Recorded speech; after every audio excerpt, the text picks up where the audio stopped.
Irmãos, a graça e a paz do Senhor Jesus Cristo. Vamos ler a palavra de Deus. Salmo 93. Abra, por favor, a palavra de Deus. Salmo 93.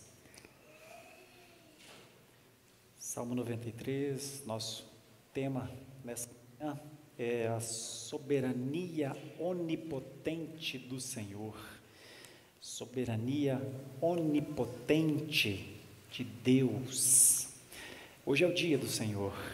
Domingo é o dia do Senhor. O Senhor reservou um dia para que o seu povo descansasse e o adorasse.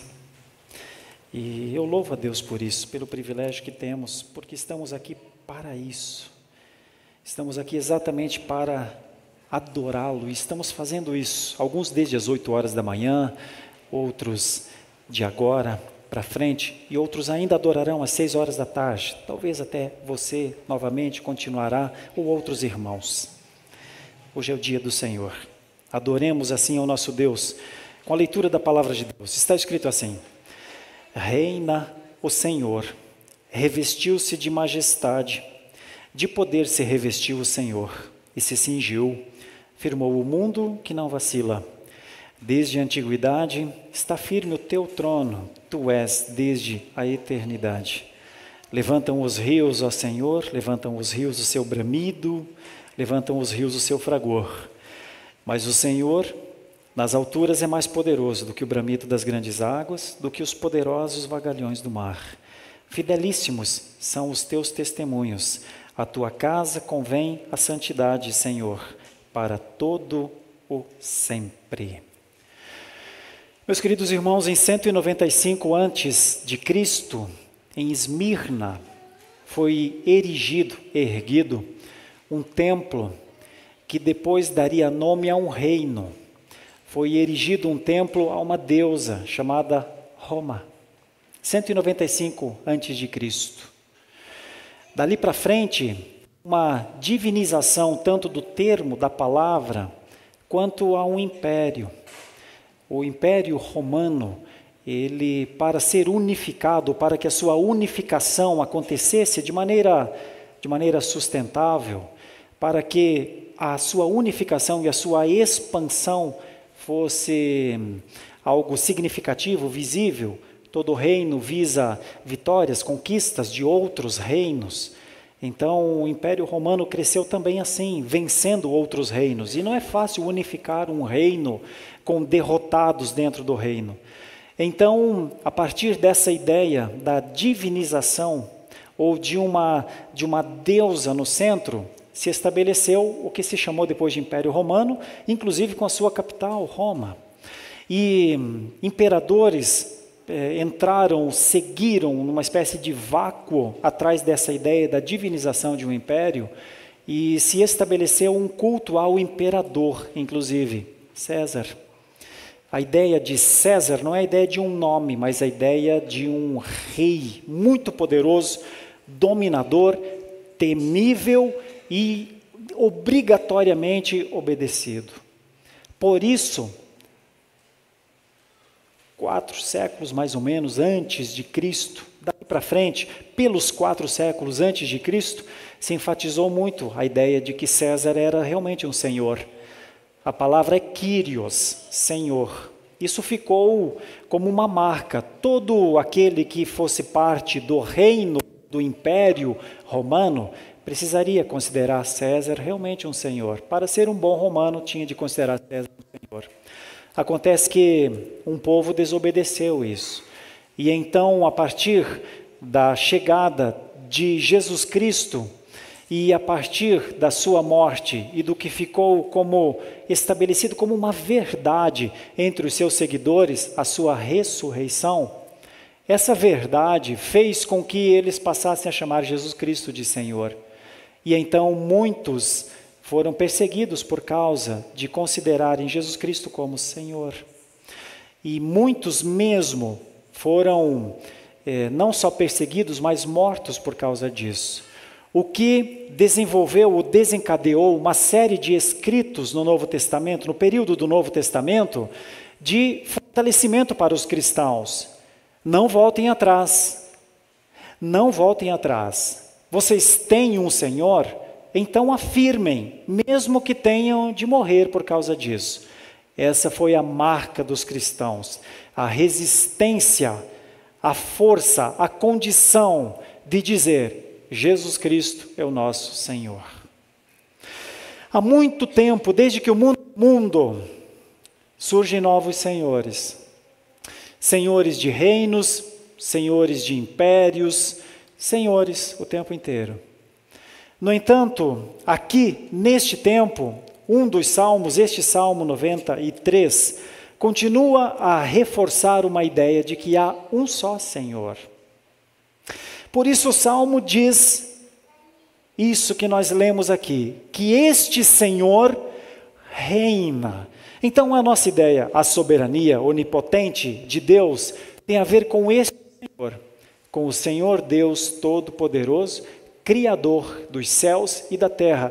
Nós cantamos aqui: Augusto Jeová, que terra e céu, Senhor, que terra e céu criou. Um dos termos que o romanismo usou também foi Augusto. Augusto quer dizer puríssimo, quer dizer perfeito, elevadíssimo. Notem como isso foi algo real. Como os nossos primeiros irmãos, aqueles que deram origem, ou que estavam na origem da igreja cristã, tiveram de tomar uma posição, tiveram de escolher um lado, tiveram de se posicionar verdadeiramente e demonstrar assim qual era a fé que os movia. Este Salmo 93 fala deste Deus, deste Senhor. Vejam quantas vezes no Salmo, se você tiver a Bíblia aí, olhe para o Salmo. São 5 versículos só. Mas vejam quantas vezes a palavra Senhor aparece. Aparece no versículo 1, Senhor, Yahvé. Aparece ainda no versículo 1, se vestiu o Senhor, Yahvé, e se cingiu.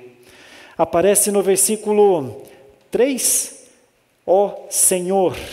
Aparece no versículo 4, mas o Senhor. E aparece também no versículo 5, Senhor para todo o sempre. Quem é então o Senhor que o salmista está falando? Quais atributos tem esse Senhor? Como nós reconhecemos este Senhor? Como nós adoramos a este Senhor no dia do Senhor? 3 coisas aqui são fundamentais e eu quero defender essas 3 ideias. Que este Senhor é Criador, primeiro. E agora quero começar a conversar com as crianças, então. O pastor gostaria que vocês fizessem o mais lindo desenho que vocês pudessem imaginar, tendo em mente que Deus criou isso. Desenhe a terra, desenhe o céu, desenhe o sol, desenhe as árvores, desenhe animaizinhos, se vocês conseguirem desenhar algum, e desenhe a vocês nessa ilustração, porque eu quero ajudar as crianças a compreender quem é esse Deus, o Senhor Criador. As crianças, enquanto desenham, vão ser lembradas também que este Senhor, que tudo criou, o desenho mais lindo que eles estão desenhando, que elas estão desenhando, é o Deus preservador, é o Deus da providência, é o Deus que faz a plantinha crescer, dar fruto, as aves se procriarem e ter mais pombas lindas voando. O ser humano e esse Deus preservador, providente, já criou mais de 7 bilhões só nesse momento, mas imaginem antes de nós, quantos já foram criados. E enquanto as crianças vão desenhando, elas vão ser lembradas também que esse Senhor não é só Criador, não é só provedor, mas é governador pelos seus testemunhos, pelos seus estatutos, pelos seus juízos. Por isso, enquanto as crianças pensam nesse desenho, e elas fazem desenhos lindos, depois elas postam lá nos nossos grupos de mensagem, nossos WhatsApps, né? E então vocês vão ver que desenhos lindos as nossas crianças fazem. O de hoje deve ser um desenho maravilhoso. Deve ser tudo quanto os seus olhinhos conseguem ver da criação. Não tenham receio nem medo, desenhem tudo que vocês puderem. Um lindo sol, um céu azul como esse que está hoje aqui fora para nós. aquelas campinas lindas, as montanhas, igual quando a gente fazia desenhos, quando éramos crianças e desenhávamos para os nossos professores. Eu tenho uma particularidade enquanto a desenhos. Muitos de vocês sabem, mas talvez alguns não saibam, eu sou daltônico, né? Então imaginem vocês, eu não consigo desenhar um céu azul, de repente eu desenho roxo, rosa. Eu não consigo desenhar uma grama verdinha, de repente eu desenho laranja, não sei, amarelinho. Se colocar um cachorro na grama, eu não sei onde começa o cachorro e onde termina a grama. Mas nossas crianças que não são daltônicas poderão fazer um desenho mais realista. O meu desenho era lindo, só que só eu entendia. Quando eu apresentava o meu desenho para a professora de educação artística, olha aí, vocês lembram dessa disciplina, educação artística? A professora sempre dizia, mas Sérgio, você vê o sol assim? Eu dizia, vejo, não é lindo, professora? Ela falava, mas sol é amarelo. Imagina que sol, né, que eu pintava, né? Mas no meu daltonismo, os meus desenhos eram lindos, guardo aqui na memória, eram vivos. Mesmo que o azul fosse um roxo, que o verde fosse um laranja, que o sol amarelo fosse um vermelho, talvez. I don't know, não sei, até hoje não sei, né? Se até hoje não sei, imagine naquela época. Pois é, no entanto, essa é a beleza de Deus. O que será que nossas criancinhas estão vendo no desenho delas? Imagine, eu gostaria de levar os adultos a abstraírem essa ideia da beleza do seu Senhor. Quem é o nosso Senhor? Quem é o nosso Senhor Criador, meus irmãos? Eu sei que você sabe que Ele a tudo criou. Eu só intensifico um pouquinho com a leitura da palavra, algumas coisas só para te relembrar. Venha comigo para Gênesis 1. Gênesis 1, os primeiros versículos de Gênesis. Veja o que Deus fez no primeiro dia, meus irmãos. Se há luz, é porque Deus disse, haja luz. Por isso que no começo é o verbo, no começo é a palavra. Deus disse, haja luz. O que aconteceu logo depois, no segundo dia, meus irmãos? Deus disse, haja firmamento. Deus disse, haja estrelas. Olha que coisa. Haja estrelas. Haja firmamento. Deus disse depois, no terceiro dia, ajuntem-se as águas debaixo do céu num só lugar e apareça a porção seca. Deus foi falando coisas maravilhosas. No quarto dia, o que Deus diz? Haja luzeiros no firmamento dos céus para fazerem separação entre dia e noite. Sim, Deus disse muitas coisas. Olha o que Deus disse depois. Povoem-se as águas de enxames e de seres viventes, e voem as aves sobre a terra, sobre o firmamento, sobre os céus.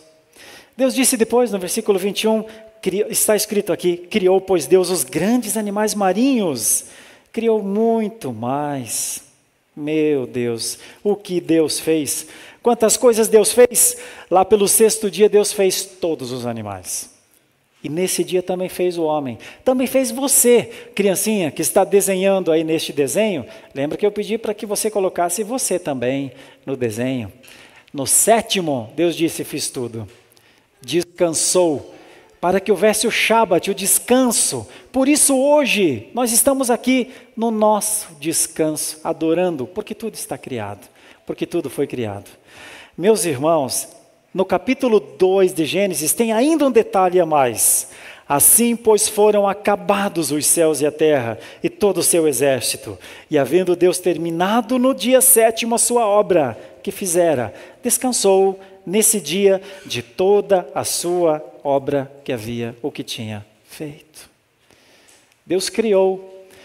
Criança, você que está desenhando hoje, eu estou vendo você aí procurando o lapisinho para pegar a cor certinha, para fazer aquele desenho legal, né? Um dia, talvez, quando você tiver uns 8, 10 anos por aí, alguém vai dizer que não foi Deus que criou. Alguém vai dizer que o ser humano veio de alguma outra origem, veio de algum animal, talvez, de um macaco, provavelmente. Como eu gostaria que dentro do seu coração estivesse essa mensagem dessa manhã para você dizer, não foi. Foi Deus que criou. Eu não sei se você terá essa força, mas eu oro para que você tenha. Porque você começa a ser um cristão assim, crendo em verdades que não precisam de provas. Não é necessário você ter provas, é necessário só você crer. Só é necessário você saber. Você terá uma força tão grande de resistência se um dia você conseguir dizer: eu vim das mãos do Criador.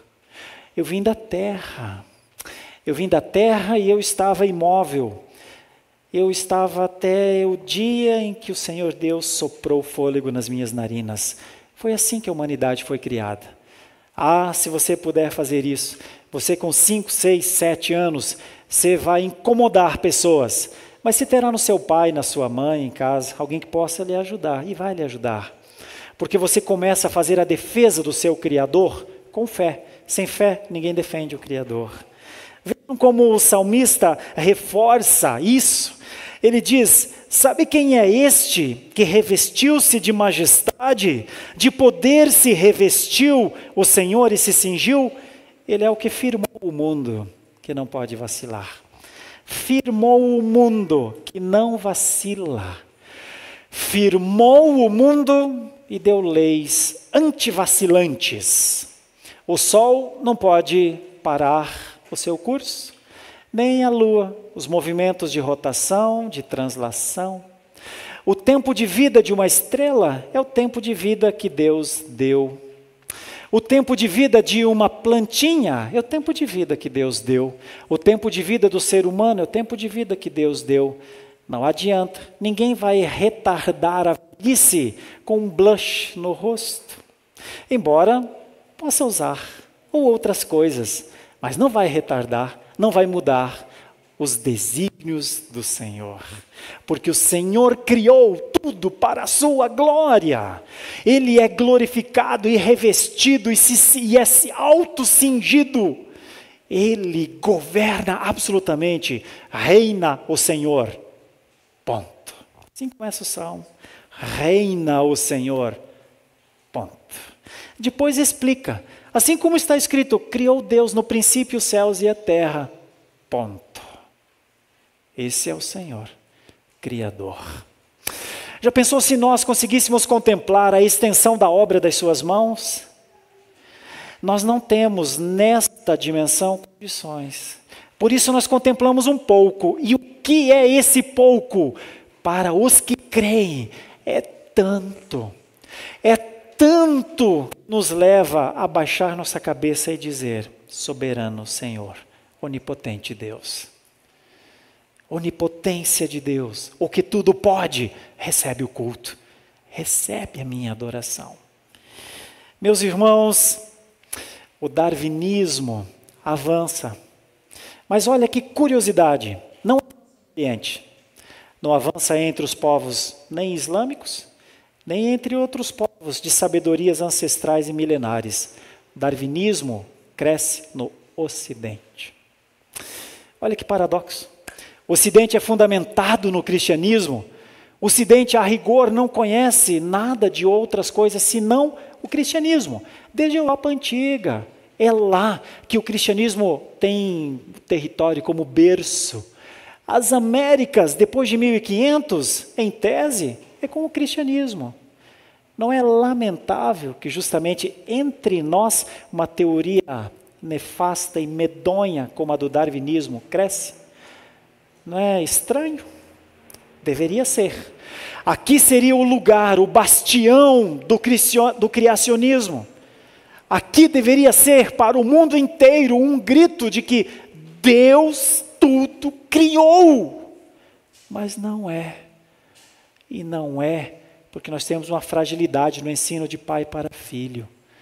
Se os pais não conseguem defender a sua fé, os filhos vão aprender fora. Então, esse é um alerta. Talvez muitos de nós, pais, sem perceber, deixaram que nossos filhos aprendessem sobre um outro desenvolvedor, criador. Só há um. Essa é uma responsabilidade que precisa ser resgatada nos lares cristãos.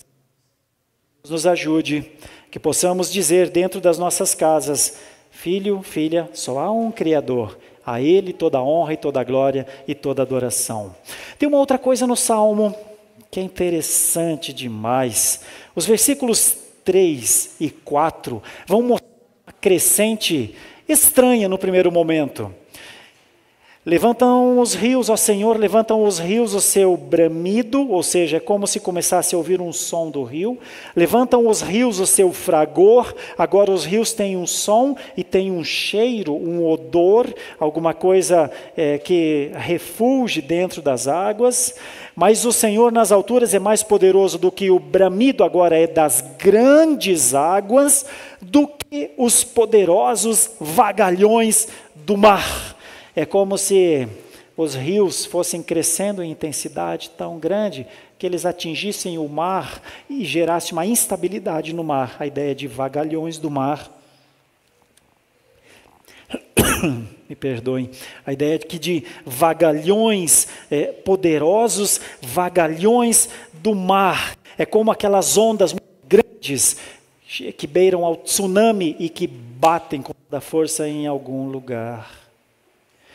Parece que o salmista está querendo dizer que Deus é mais poderoso do que catástrofes, que Deus é mais poderoso do que movimentos estranhos, que Deus é mais poderoso do que forças da natureza. Irmãos, as forças da natureza às vezes assustam. Nos assustaram na sexta-feira aqui. E assustam em muitos lugares. Tem assustado no sul bastante. Tem assustado na Índia, tem assustado vários outros lugares. As forças da natureza nos assustam tanto no seu excesso quanto na sua falta. Lá no Amazonas nós estamos vendo uma seca muito grande. Nós estamos vendo muitos lugares do mundo ficando arenosos. As forças da natureza assustam e prejudicam até muitas vezes a vida humana. No entanto, a palavra de Deus diz que o Senhor é mais poderoso do que estas coisas. O poder do Senhor nas alturas, do Rei que governa, é mais poderoso que os fatos isolados da vida. Irmãos, depois da queda, depois que os nossos pais pecaram contra o Senhor, e pecaram porque não amaram ao Senhor, outras coisas, não se deleitaram na voz do Senhor, na presença do Senhor, na provisão do Senhor, na providência do Senhor. Não creram que o Senhor era providente para lhes dar tudo o que lhes era necessário. Quiseram, ouviram a serpente, comeram do fruto que não deveriam comer. Desde o momento em que os nossos ancestrais foram expulsos do jardim, 3 coisas se quebraram dentro de nós.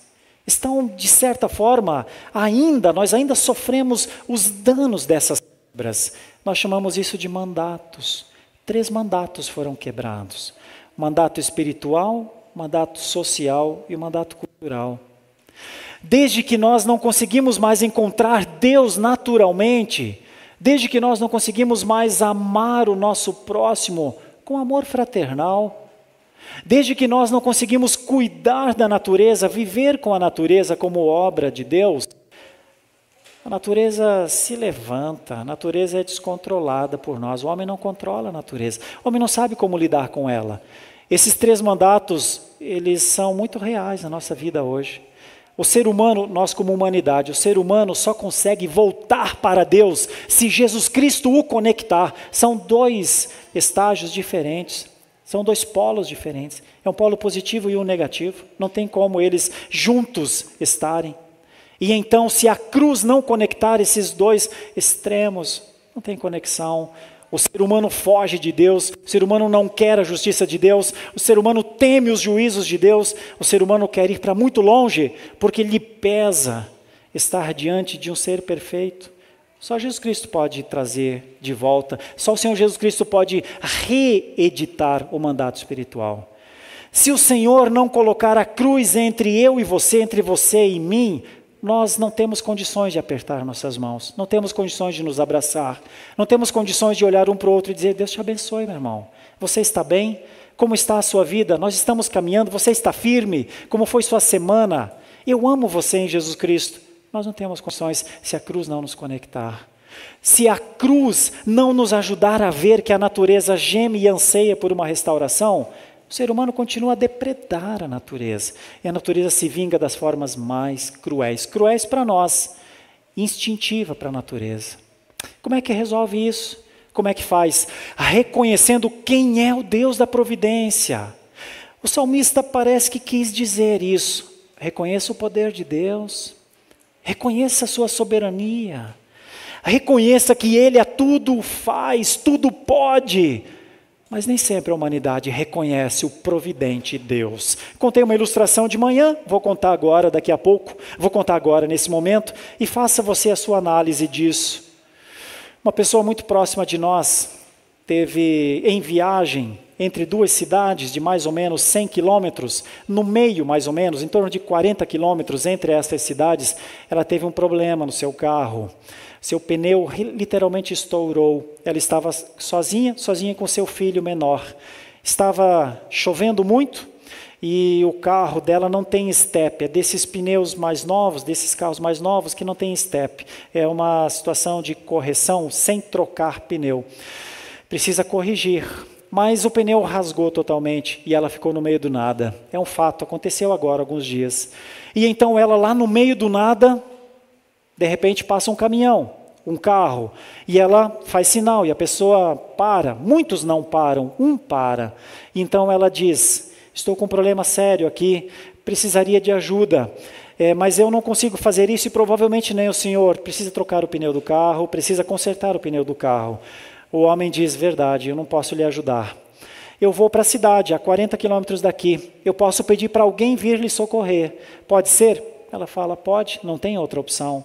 E então essa pessoa vai, encontra um borracheiro na cidade, diz para este borracheiro, olha, a 40 quilômetros daqui tem uma mulher com uma criança com um carro quebrado, precisa consertar o pneu dela. O senhor pode ir? Esse borracheiro diz, posso. Pega o seu carro e faz 40 quilômetros e vai ao encontro dessa pessoa, conserta o seu carro e então ela segue o caminho. Quem fez isso? Os céticos diriam, coisas do acaso. Por acaso passou uma pessoa ali de coração bom, e então essa pessoa foi lá e encontrou outra pessoa de coração bom, que pegou o seu carro e fez 40 quilômetros sem saber se essa mulher já não tinha resolvido o seu problema, talvez. E vai que outra pessoa passou por lá e consertou, né? E então, os bons corações das pessoas fez com que esta mulher tivesse o seu carro consertado e pudesse continuar seu caminho. Né? Se você fosse o homem do caminhão, você pararia? Se você fosse o borracheiro lá na cidade, você faria os 40 quilômetros para ir ao encontro dessa mulher? Bom, é aí que está. É nessa hora que a gente começa a entender o que é providência. A providência de Deus não falha. O Senhor move. E se você estivesse lá e a providência de Deus quisesse que essa mulher fosse socorrida, se você fosse o homem do caminhão, você parava, e se você fosse o borracheiro, você ia lá socorrer. O ponto é se você duvida disso. O ponto é se você pensar, mas se fosse eu. Mas. Você entende? É assim que pessoas reagem à providência de Deus. Ou são coisas do acaso, ou tudo foi feito e estabelecido por Ele, e a Ele a gente dá a glória devida ao seu nome. Isso é providência. Providência é quando você consegue dizer, grande e poderoso Deus. Quando aquela mulher estava dirigindo o seu carro para encontrar o seu marido a 40 quilômetros ou mais de distância, qual era a sua oração? Ou qual deveria ser a sua oração? A quem ela deveria agradecer? Você percebe? Isso é providência. Esta é a providência de Deus, vista por alguns, ignorada por outros, detestada por aqueles que acham que Deus não tem este poder. Veja a última parte do Salmo. Fidelíssimos são os teus testemunhos, a tua casa convém a santidade, Senhor, para todo o sempre. Então o salmista termina este salmo fazendo menção aos fiéis testemunhos do Senhor. E há uma certa casa do Senhor que convém santidade a ela. Quando se pensa em casa do Senhor, no Antigo Testamento nós temos o tabernáculo, que foi o local onde que Moisés estava governando o povo de Deus, de onde a nuvem ficava em cima do tabernáculo. Nós temos depois o templo, erguido por Salomão, já na terra prometida, e então as tribos vinham de todos os lugares para adorarem, principalmente nas grandes festas, 4 festas pelo menos, havia mais, mas pelo menos 4 festas. E depois no Novo Testamento nós ainda temos o templo que Jesus expulsou os vendilhões, que entraram para vender, fazer negócios. Jesus disse, não, essa aqui é uma casa de oração. Isso aqui é uma casa de oração para todos os povos. Mais respeito com o lugar em que Deus escolheu para dela expressar a sua palavra. Essa aqui é a palavra, porque a cátedra de Moisés sempre aconteceu, os pergaminhos, os escritos estavam sempre lá. E então, depois que do ano 70 para frente esse templo foi destruído, o conceito de casa de Deus se tornou a igreja no mundo. Mas a primeira igreja não tinha nem templos, a primeira igreja era feita nas casas. E depois, mesmo que levantassem templos, como foram levantados a partir de Constantino, ali pelo ano 300 e pouco depois de Cristo, ainda assim, templo mesmo, igreja mesmo, é o coração de cada um. Porque é neste lugar que Deus mora. A tua casa convém a santidade. Ah, queridos irmãos, o salmista se importou em dizer, os testemunhos do Senhor precisam comandar essa casa. A lei do Senhor precisa dirigir esses caminhos. Por isso nós dizemos que lâmpada para os nossos pés é a palavra do Senhor. Luz para os nossos caminhos, lâmpada, luz. Por isso o Senhor Jesus Cristo disse, eu sou a luz, sejais luz, retransmitam luz.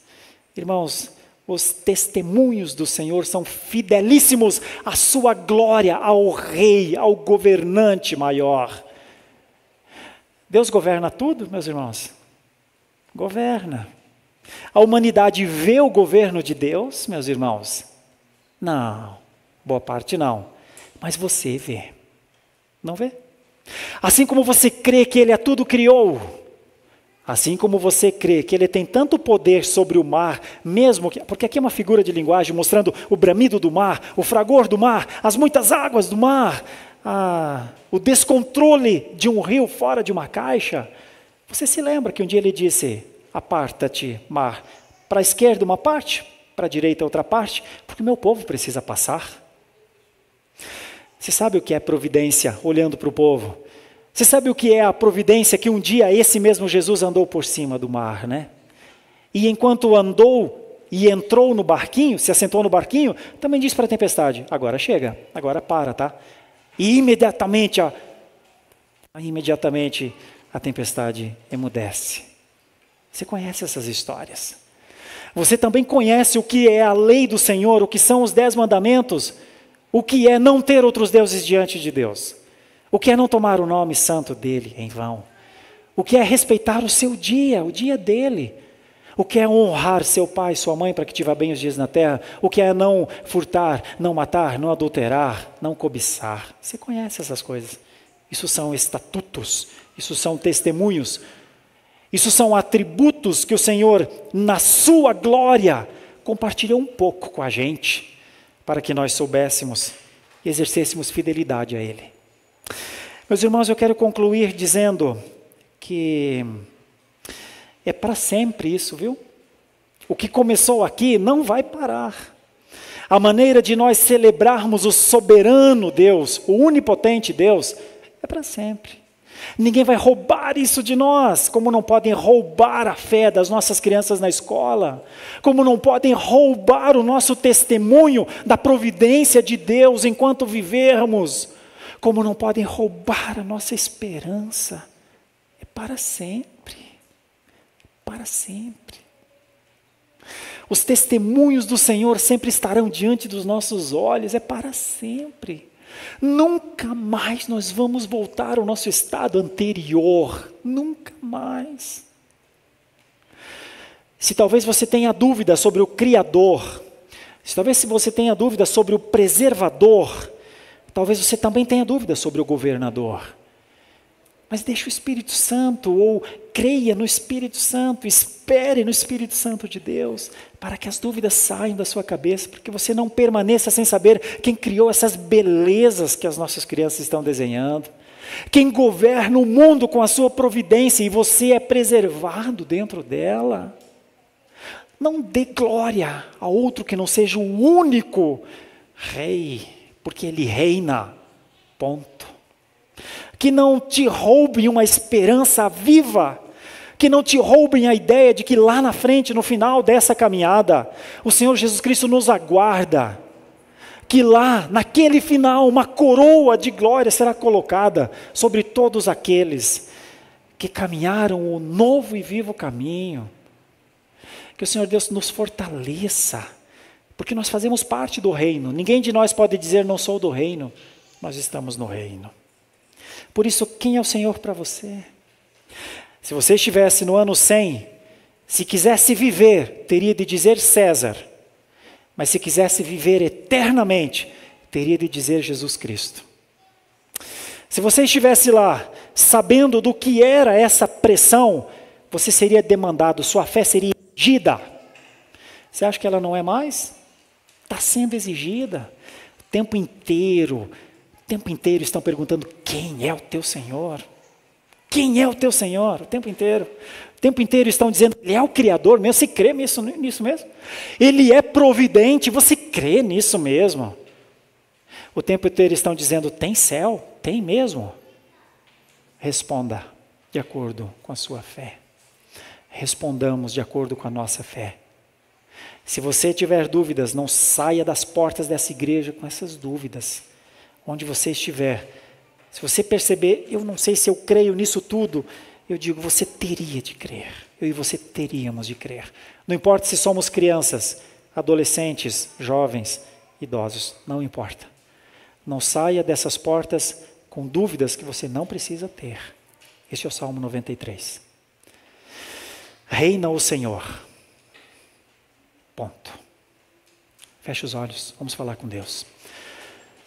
Santo e poderoso Deus, Deus que faz nosso coração tremer por dentro, Deus que quando a gente compreende que o Senhor é justo, que o Senhor é santo e que nós não somos nem santos, nem justos por nós mesmos, nos faz dobrar a cerviz e dizer, Senhor, eis-me aqui, pecador de tudo, uma coisa só tenho, o Senhor abriu meu entendimento para te adorar, e eu só quero te adorar como Criador, te adorar como preservador, providente, te adorar como o que governa a minha vida, Senhor. Toma-me para ti, arrasta-me para ti, tira-me de todas as amarras que talvez tenham me impedido de crer tudo no Senhor. Leva-nos para ti. Em nome de Jesus, amém. Muito obrigado por nos acompanhar até o final deste vídeo. Para receber mais reflexões e ficar por dentro dos próximos conteúdos, te convidamos a seguir as nossas redes sociais que estão na descrição. Alguns vídeos aparecerão na tela caso queira continuar nos assistindo. Abraço e até a próxima.